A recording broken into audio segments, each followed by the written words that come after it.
suis en équilibre sur un fil.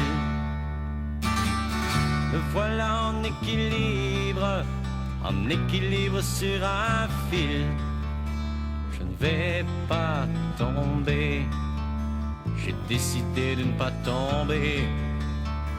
Je ne vais pas tomber, j'ai décidé de ne pas tomber.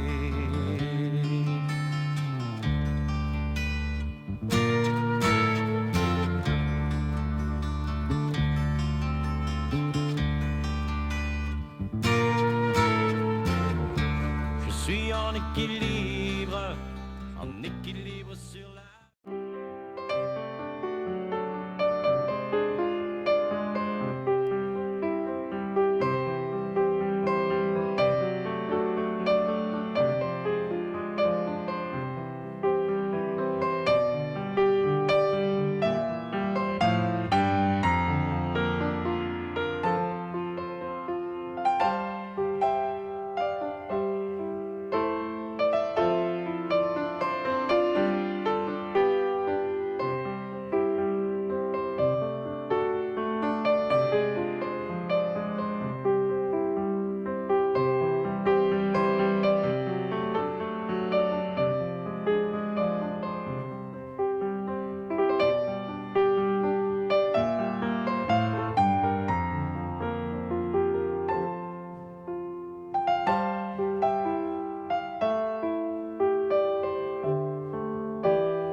Abracadabrant, anormal, biscornu, cocasse, curieux, déconcertant, déroutant, étrange, extravagant, fantaisiste, fantasque, fantastique, farfelu, inhabituel, inquiétant, insolite, invraisemblable, paradoxal, rare, strange.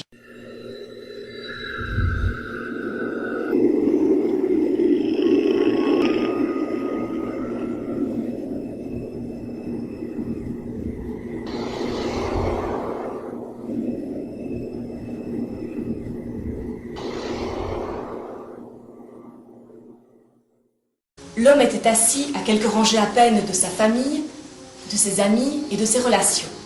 Méconnaissable. Sa mère même, si elle était encore en vie, ne l'aurait pas reconnu. Son visage brillant, d'une étrange fixité, s'était immobilisé sur le cercueil en acajou, posé près de l'autel. Son cercueil. L'homme assistait à ses propres funérailles. Bon. Voilà Shirley, ma petite sœur. Bravo pour la tenue. Robe hyper moulante et capeline qui évoque plus une soucoupe volante qu'un chapeau. T'as bien fait. Oh, je te connais, t'as fait une pierre de coups. Cette adorable petite robe noire sexy servira pour une prochaine réception. Shirley, ma frangine, toi qui as toujours rêvé d'être une vedette du 7e art, voici ton premier grand rôle, soleil des caméras de service. Un mouchoir brodé essuie avec ostentation les fausses larmes jaillissant de tes yeux trop maquillés. Comédie et faux semblant que tout cela. D'autres personnages viennent se poster en rang d'oignons, comme dans un potager. Le grand patron et quelques collègues de la rédaction, entre autres. Et la cérémonie s'éternise dans une salve d'hommage d'une mortelle platitude. Je transpire sous mes fards. Ma perruque et mes capitonnages me font ressembler à un vieux notaire ventripotent. C'est le prix à payer, ne nous plaignons pas. Alors que peu à peu les lecteurs ont rejoint leur place, La haute silhouette de mon ami Harold s'avance lentement avec une mine de circonstance. Quelques feuillets tremblent dans sa main. Il toussote pour s'éclaircir la voix, digne de Bossuet. Cher ami, mon complice, tu es un excellent comédien. Il faut admettre que tous n'y ont vu que du feu. Si dans l'assemblée quelqu'un doutait encore de mon départ, ce qui est peu probable, tu l'as convaincu. Grâce à toi, me voici mort officiellement aux yeux de tous. Cher disciple d'Esculape, mon to-be patitré, tu as fait du bon boulot.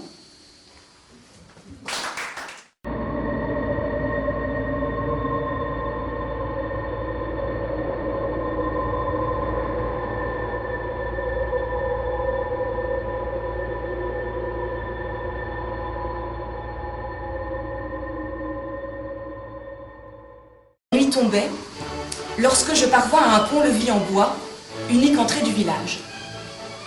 Un chemin de pavés ronds invitait à pénétrer dans les ruelles éclairées par des torches. Alors que je me disposais à franchir le passage, j'entendis une voix impérieuse. « Votre laissez-passer, s'il vous plaît !» Je me retournai et cherchai des yeux l'individu qui me défiait de la sorte. Je ne vis qu'un grand chien, au regard soupçonneux. « Votre laissez-passer ou votre carte d'identité, c'est la même chose. » Je n'en croyais pas mes oreilles. Le chien s'adressait à moi d'un ton impatient. Tout en surveillant l'animal, je cherchais dans mon sac à dos les papiers demandés et prudemment les plaçais sous les yeux de la curieuse sentinelle. « C'est parfait. Allez-y. Bienvenue dans notre bon village de Songe. Vous trouverez une auberge sur la place. Bonne nuit. »« Vous de même, répondis-je au chien. Situation bizarre. Je pouffais dans ma barbe qui datait d'un mois. Mes pieds endoloris ne s'accommodaient guère aux pavés ronds et inégaux. En boitillant, je débouchai sur une placette vide. Un couvre-feu en vigueur faisait-il s'enfermer chez eux les bonnes gens dès le coucher du soleil? Sur une devanture éclairée par une torche, une enseigne en cuivre. Auberge du lapin qui fume. Mon regard en chercha l'accès, et je contournai le bâtiment pour m'enfoncer dans une ruelle obscure. Un perron imposant m'indiqua l'entrée. « Bonsoir !» s'écria à ma vue un petit personnage assis sur la première marche. Malgré l'obscurité, je distinguai le point incandescent du foyer d'une pipe que tenait dans sa patte un curieux lapin blanc. Sa taille était celle d'un enfant d'une dizaine d'années. Il tira quelques bouffées, me dévisagea en silence, puis se leva et m'ouvrit la porte.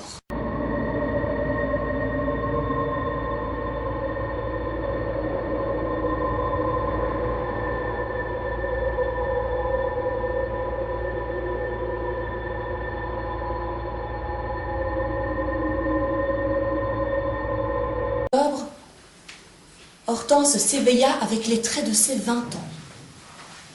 Un jet d'eau glacée coulait le long de son dos.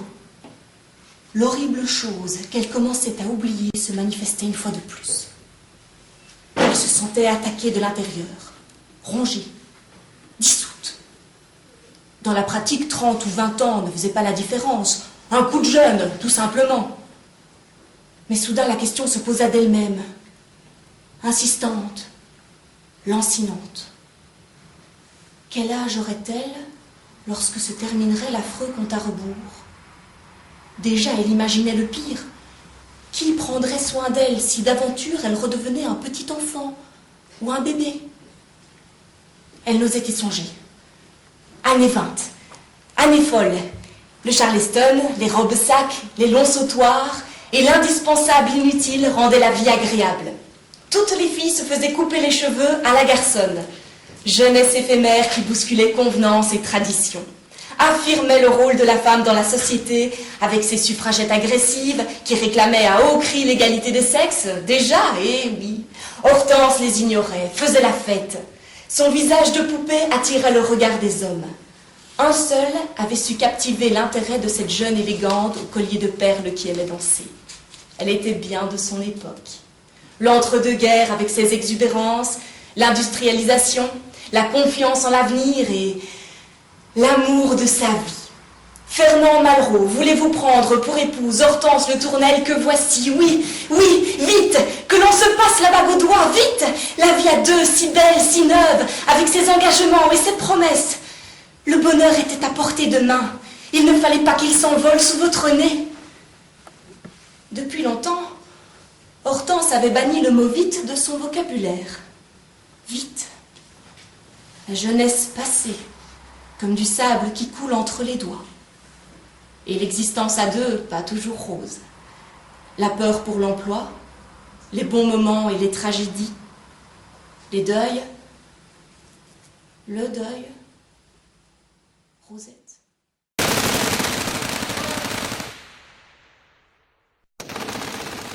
Pourquoi dans cette nouvelle, la plupart des personnages sont-ils des animaux?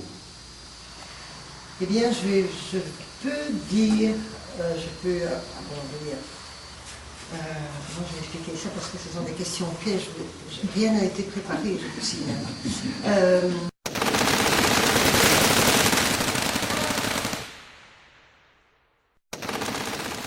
Dites-nous un peu quelques mots de ce pilote, parce qu'il a quelque chose d'extraordinaire quand même. On ne sait pas très bien d'où il vient, on ne sait pas très bien où il va. Moi, je considère que c'est un ange. C'est ce que je voulais vous faire dire.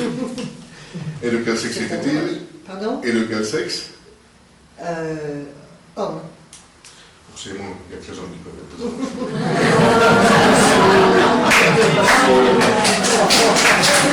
Allez, je remplace. Et on a l'impression, dans cette partie que vous avez appelée analyse, Oui, j'ai fait l'analyse, oui, ça c'est curieux aussi. que vous essayez de vous détacher justement du rêve que vous venez de vivre ou de nous faire vivre, et on rentre plus dans la réalité, et vraiment la réalité pure, puisqu'on retrouve les moments. C'est l'analyse par rapport à la dernière nouvelle, Oui. mais pas à l'ensemble du livre. Non, la dernière nouvelle, Oui. on parle bien de Michael Jackson, et je me suis dit finalement, peut-être que cette analyse, elle vient, ça lui permet de se dédouaner par rapport au rêve qu'elle vient d'annoncer, parce que là, c'est vrai qu'en retombant dans la réalité aussi dure, je ne veux pas dire que ça suit le rêve, ça lui donne au contraire une valeur encore bien plus grande, je pense. Et je crois que beaucoup de femmes, sûrement, ou de fans, pourraient bien aimer vivre en tout cas ce rêve.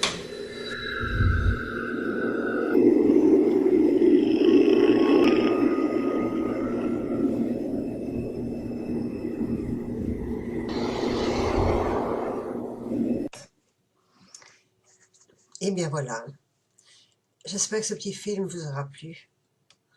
Il a été réalisé à l'aide de très petits moyens techniques, mais j'ai pris beaucoup de plaisir à le faire.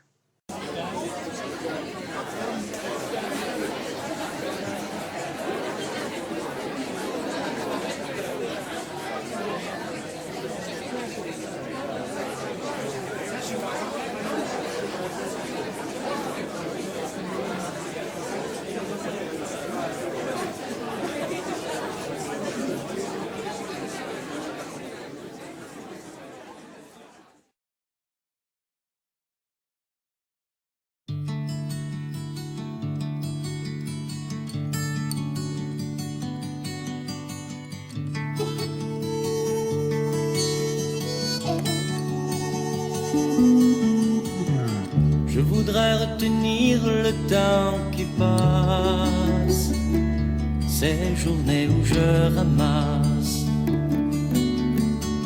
des images de notre bonheur. Toi, assis à la fenêtre, belle comme la lumière,